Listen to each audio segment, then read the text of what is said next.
సరే ఇక ఈ విషయాన్ని పక్కన పెడితే మరి ఈ 16 నెలల్లో ప్రజలు మిమ్మల్ని ప్రశ్నిస్తుంది ఏంటయ్యా అంటే మన డిప్యూటీ సీఎం గారు ఎన్ని పంటలకు మీరు గిట్టుబాటు ధర కల్పించారు, ఏ పంటకు సరైన సమయంలో మీరు రైతు కేంద్రాల ద్వారా కొనుగోలు చేశారు. మరి అభివృద్ధి గురించి మనం ఇక్కడ ఏం మాట్లాడతలేదు.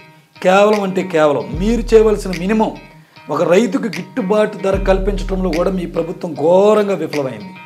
మోందా తుఫాన్లో మీరు చేసిన ఆడావిడ అంతా ఇంత కాదు. 24 గంటలు కంప్యూటర్ల ముందు కూర్చున్నారు. ఎంతమందికి నష్టపరిహారం ఇవ్వగలిగారు, ఎంతమందికి గిట్టుబాటు రేటు కల్పించారు.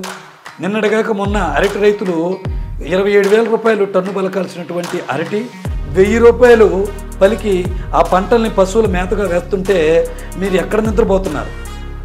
విద్యుత్ ఛార్జీలు గత ప్రభుత్వంలో బాదుడు అన్న మీరు విద్యుత్ ఛార్జీలు ఏ మేరకు తగ్గించారు.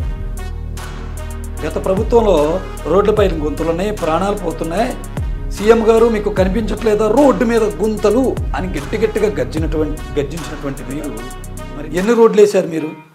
పోనీ రోడ్ల గురించి వదిలేయండి, ఎన్ని గుంతలు పూడ్చారు మీరు. 30,000 మంది ఆడపడుచులు తప్పిపోయారు. మరి ఆ 30,000 మహిళల సంగతి, ఆ ఆడబిడ్డల సంగతి ఏమైంది. సుగాలి ప్రీతి కేసు మీకు బాగా గుర్తున్నటువంటి కేసు.